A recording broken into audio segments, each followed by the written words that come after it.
Dek. Piye? Ah, piye iki panenane malah gagal kabeh piye? Ayo awak dhewe iki kudu sing sabar.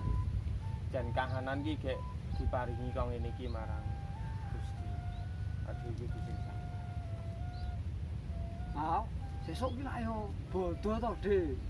Ah, butuh tuku klambi anyar barang. Ki kambiku ki wis kok ngene iki. Besok nek ketemu Dek Ana barang lak aku isin to, Dek. Alah, kok ijen pikir klambi wae.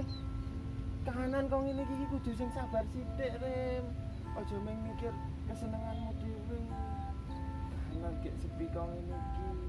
Aja mung mikir lomba klambi. Kae, Pak D kae. Nang lemari jolo sarung karo klambi kae ra ketung ya kok ngono kae teko sesuk omong Mbok D. Teko dijimuk, teko dienggo apa anane. Aja sing neko-neko wae. Aung nek kambine Pak Dene tak nggo aku yo goblok-goblok to. Gedean. Ayo piye carane? Dipenitini kok didom bundel. Ngono lho. Ade anak yo. Ngono Rem. Pak D iki arep pesen. Sesuk iki nek bar salat Idul Fitri. Kuwi mbokmu karo bapakmu itu diliki nang kuburan. Kowe ora tau niliki ta? Diliki.